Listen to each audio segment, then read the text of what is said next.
guys, No Likes Waffles here. I'm here with... Hello, Maria65. This is Maria65. And we hope you're well and everything. You hear us in the game and see everything okay. Alright, now this is the load video for Port Skainda. Yep. Right. Now, Port Skainda is a pretty simple area. You know, it's a small portside town where their main economy is that of fishing. Yep. There are some soldiers here, well, garrison members. They mainly just go around and do odd jobs, and this is the beginning of every envoy story, pretty much. Yep. Pretty important. You are in fact a garrison member. You were adopted by Sheila and her family. They looked after you since you were a child, and you're pretty much their daughter or son, depending on what gender you choose. Yeah. Don't really know what happened to your parents, though. A couple different things could have occurred. It's up to you, I guess, what you want to think happened. There's different theories that your parents originally came here to get you out of way of a war, because in the game, as you go further, you start figuring out that the world's at war. True. There's other theories that the main bad guy is actually your parent. What? There is theories that... Now I get to think about that. Actually your father. Yep. There are theories that the main bad guy is actually your father. That's interesting. I sort of like that. Yep, and that the church, because there's a place in here called the church, that the church grabbed you and took you to Port Skainda to get you away from the main bad guy because he had gone insane. Literally, he had gone insane. She's right. They took you here to get you to safety. Yeah, they took you here to get you to safety. When you first come into the game and you're logging in and everything, it says a small portside town, but weird things are happening behind closed doors. That means that there's always that means that there's something always new and different happening. That something is brewing, but you don't know exactly what it is. That new thing that is brewing is you. This is where you get... Well, technically you and Brian, technically speaking. Yeah, but Brian... Now, I'll talk about Brian a little bit later. Just give it up. In fact, you guys know how this whole thing started. We started with a cutscene of our character in the midst of battle. It starts off with a cutscene of you having a dream of fighting someone called the Shadow Knight. That man you fight is actually the theory that he is your father. So at least you know what he looks like. The man you fought alongside, Andre, is believed that if the Shadow Knight is your father, that Andre is the one who took you to Port Skainda where you would be safe. But with how he reacts when he sees you again, you know that theory is kind of thrown right out the window. But anyways. Well, that was years ago. Who knows? Later. Yeah, that would be... Well, I mean, if you're the Shadow Knight's child, wouldn't you want to remember what he looks like? What the child looks like so you know? It's been years. People change as they get older. Now, for goodness sake, my head used to be light. It's dark now. True. Now, going on to the age of the characters, they don't give a definitive age, but I'm estimating somewhere between 16 and 20 years old. Yeah. That seems about right. I mainly see the characters as being 18 because you're going out, you're going into the forest, and you're doing hard labor. You're fighting monsters. I see you as being more 18 years of age. Yeah. Although the first job we had was delivering jam, which was awesome, I gotta say. Yeah. The first job of delivering jam is kind of to let you get to meet some of the characters, like the really important characters you'll want to meet throughout the series, like the general store, the she sells the potions, I'm pretty sure. Of course, the armor merchant. Yeah, the grocer. And the weapon merchant. Although, as I said in the actual video, I don't recommend buying stuff from armor weapon merchants. Get it from enemy drops. It's more useful. Yeah. And or smithing. The stuff you'll get from the stuff you get from enemy drops, quests, or smithing are always going to be more useful. You're always going to have better stats usually. Depending on your class, you'll want to focus on different things.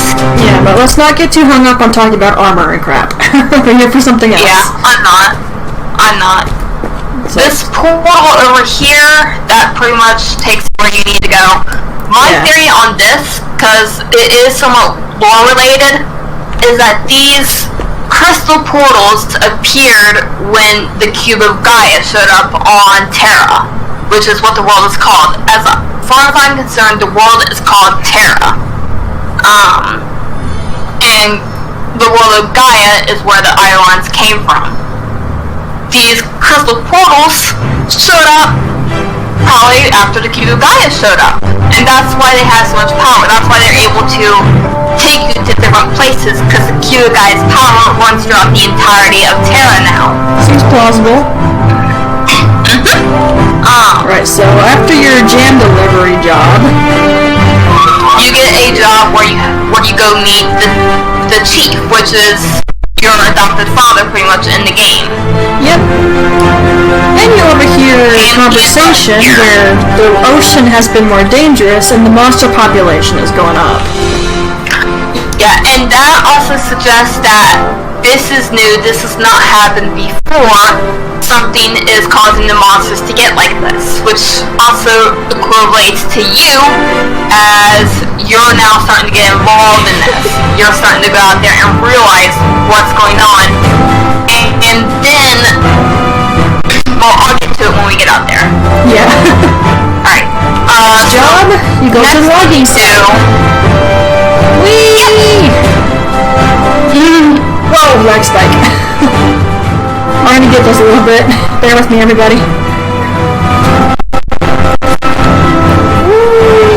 Then you come over and you start doing harder stuff. Things for the foreman here, Kyan.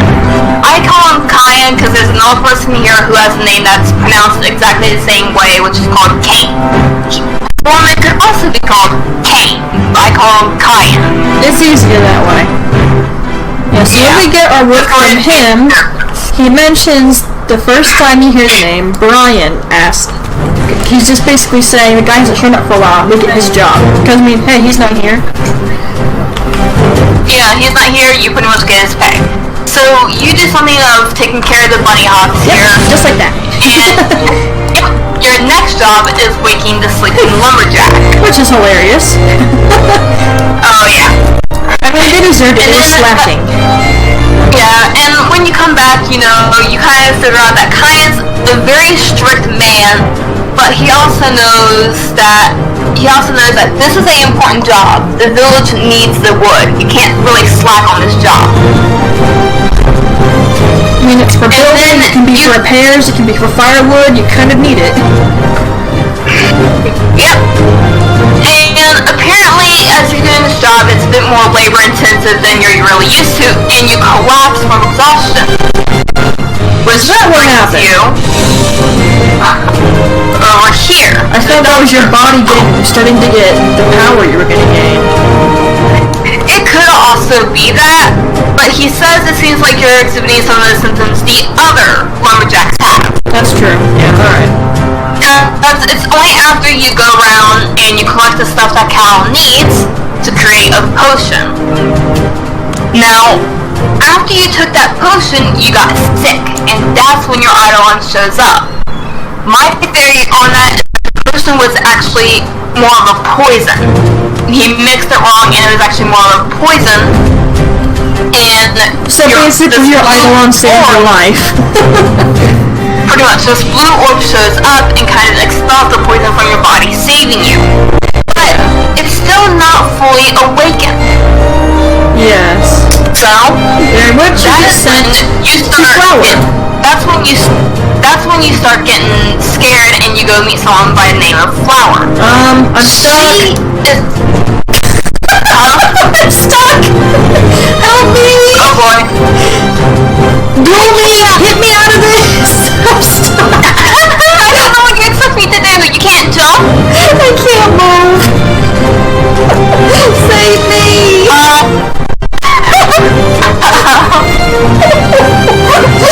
Try to teleport to town. Try to teleport. I'm sorry, guys. I got stuck on the effing wall. I'm floating. I'm stuck. You can't teleport? You can't teleport to town? Oh, it's working. Yeah, just teleport and then come back to me by cow. Oh my effing goodness. I don't know what happened in Ion with Arrow. Oh, my stomach hurts now. Oh boy. Wow. I've never actually gotten that stuck before. I couldn't get off that log. I am so sorry, guys. Pretend you didn't see that. Okay, anyway, after you get the orb, the doctor tells you to go up to the witch's assistant, Flower, who's up here at the statue ruins. Yes. Like, she will have the answers. Yeah, so when you first talk to her, she says, you too. She recognizes us. My thought is that Flower also had a orb, but she was able to get rid of it. Yeah, our theory behind that was she didn't do anything around the area to help people like we did. If you're wondering what we mean by that, it's like, how did we explain this last time? Like the good deeds? Or something like that? The good deeds give the Eidolon power, and yes, help it awaken. That was it. Yeah, she didn't do that, so the Eidolon couldn't fully manifest. It isn't a ghost, I know, you know what I mean. It ran away. And it eventually left her. But then you get someone like Brian, who sounds like a very scared man who is easily corruptible. Although if you think about it, he might have been helping Eileen get things to help him, and that caused it to wake up. But if you remember, what Elena said was after the Eidolon awoke, Brian attacked her. Yes. So let's go to Elena real quick. Well, wait, you're forgetting a detail with Flower. Come back here. Don't you remember what the rune said? That someone here could save the world, but could also doom the world. Right. Now, what that means is it also relates in part with the Shadow Knight, because the Shadow Knight, I mean, when you fight him, he has immense power. Oh yeah. later in the game, you find out it's because he also has an Eidolon. Now, someone with an Eidolon can either be good or evil. All Eidolons are mainly pure. They are all nice. It's the person they are connected to that becomes corrupted. Yes, and in fact, that can get so bad that, well, you all saw what happened to Brian, but we'll talk about that a little bit later. Yes. Now we can on to Elena. Yes. Got a little bit ahead of yourself there. Yeah, my bad. It's fine. Goodness knows I've done that before. Which is why I write crap down. Yeah, I can't glide while I'm using that mount, lucky soul.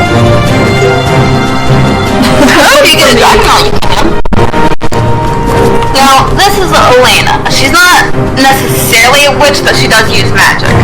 Yeah. She is the one who helps you pretty much awaken your Eidolon. When you first meet her, she's very wary, because, I mean, she just encountered Brian. Brian attacked her after she awoke his Eidolon.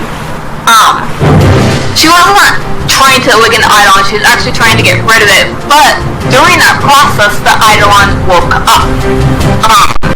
And apparently after the Eidolon woke up, that's when Brian changed and attacked her. The theory there is that the influx of power from the Eidolon was so much that it corrupted Brian. He felt that power, he liked it, he was like, maybe I can get more, maybe I can be more powerful, and thus he got corrupted. Yes. Which in turn corrupted his Eidolon. Now, that in turn meant that Brian was a dark envoy, pretty much. That's what I'm calling him. Things like the Shadow Knight, dark envoys. Yeah. When you awaken with your Eidolon, it's different because you're not corrupted by the power, which entails that there's something different with you. As in the prophecy, like, from the runes that Flower put together, one who has this power will either save or destroy the world, which means that you're the one who's meant to save the world, which entails that the Shadow Knight is there to destroy the world. But obviously more on that later. Yeah. That's a bit of a story. After you awaken to your Eidolon, you start... Your Eidolon does not want to leave you, but you want to get rid of your Eidolon. Only because you fear what happened to Brian will happen to you. I mean, you all saw what happened when we fought him. He failed to defeat us, and he demanded from his Eidolon to consume his soul so he could have more power, and that backfired horrendously. You eventually come here to Willie, and he tells you that Kane needs you, pretty much. Oh, there's an NPC right there. So why are you over here? I forgot that NPC was there, sorry. Alright, let's come over here. Camera, stop that. Oh, wrong way. Wait, is that good? Oh, I went the right way. I'm trying to follow you around to make it hard. Waiting. Where are you trying to go? I went the wrong way! Where are you going? I went the wrong way. I was trying to go to the cave where Brian is. That's where I was going. You told me I was wrong. How dare you confuse me? Yeah, I got confused. I got turned around. I blame you entirely. I blame you. Pretty much, you come here to where Kane is. Now, Kane says Brian is inside, and Kane is very wary of seeing you because you also have an Eidolon. So like Brian did when Brian pretty much knocked out all the garrison members here. You go in, you fight Brian, and it's when you defeat him where his words make you want to get rid of your Eidolon. Yeah. Like, really want to get rid of it. Where he says, you will become just like me, I'll see you on the shores of Pandemonium. He says I'll watch you. Huh? He says I'll watch you from the shores of Pandemonium. Yeah, I'll watch you from the shores of Pandemonium, which is hell in this game. Yeah. So that makes you wonder, will you turn out just like Brian? Yes. Will you become so hungry for power that you'll be just like him? Kane, the man here, says you need to leave India for your own good. Well, for the good of the village. And Sheila and York are very wary of that happening because they've known you your whole life. They don't want you just leaving, but they're also worried. Flower and Elena don't want you to leave either. You are different from Brian. They know that you're good. Kane, though, does not trust you whatsoever. But can't blame him because Brian is the only envoy they've all seen. I mean, gotta remember, guys, this is a small fishing town. This kind of crap doesn't happen. Exactly. So in the end, you pretty much make the decision to leave Port Skainda. But you make that decision because you want to get rid of your Eidolon. You're figuring, maybe there's a clue out there that can help me get rid of my Eidolon. That can bring everything back to normal, pretty much. Yeah, something to support. And if you know games, you're told about that. If you know treasure box. if you know games, then you know nothing is ever simple. No, of course. We go through what? 3 areas? Yeah, you go through 3 areas that are named Port Skainda, Polonia Coast, and Crescent Hill. And it's after you go to the church. You have the number wrong. What? It's Polonia Coast, Crescent Hill, and Kakatakara. Kakatakara is where you, right, my bad, so 5 areas, because you also go to Nevaeh. Technically a little bit, yeah, that's true. Well, you keep going back to Nevaeh constantly, so, meh. Where are you? Details. I went over to the exit area. You go to 3 areas. Now, I will go ahead and say this. Later on, you become best friends with your Eidolon. Yes. They're your buddy. Yep.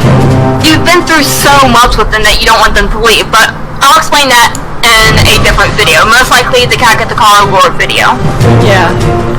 But to make things a little more short and simple, because you might be confused because we were kind of running around all over the place, verbally and physically. The basic concept of Went On is how... Blah, my brain is dead right now. Alright, I'll say it. Pretty much the thing is that you were raised in Port Skainda. It's a small fishing town. A lot of weird stuff has been happening, and suddenly you get pulled into that weird stuff.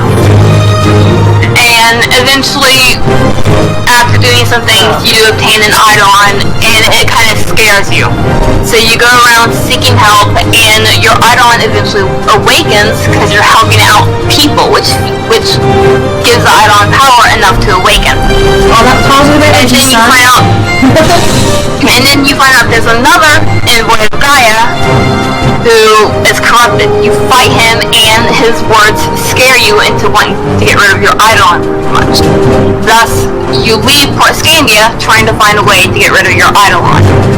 Yes. That's pretty much the short and sweet version, but I wanted to go in depth into the lore about the area. Yeah, because that can be more helpful than just a quickie thing sometimes. Yeah. Yeah. As for how the corruption thing works, that's... well...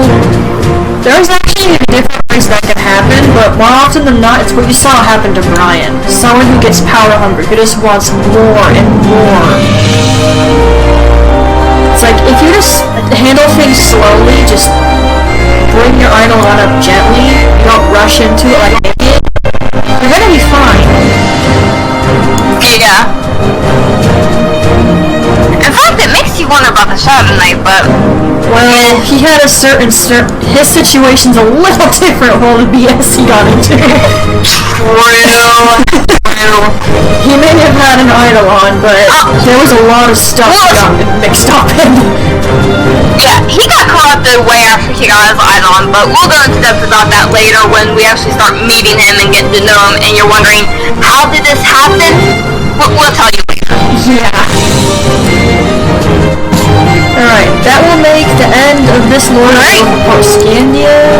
I'm gonna inch a little closer this way. I don't want my wings to clip to your face. After we get done with Colonia Coast, we'll also do a lore video there. Yeah. For each area we go to, after we get through it, we'll do a video of the lore of each area. Yeah, that's considerably easier than talking about it as we go through. Yeah. Because talking about it as you go through can create a lot of confusion, so we just decided to do the lore after you've already been through the area. Yeah, like I did in my Bloodborne videos. Well, for the first video anyway. Yeah. Believe me, it took a lot of time with me constantly re-going through the areas to kind of get the lore of each single area, which is how I was able to make my story invoice. And in some areas, it's kind of hard to extend to get a lot of information. But hey, that's what running through areas for. Yeah. Alright though, with all that said and done, that makes this video finished. Yeah. We will see you all in the next video. In Halonia Coast. Bye! Yep.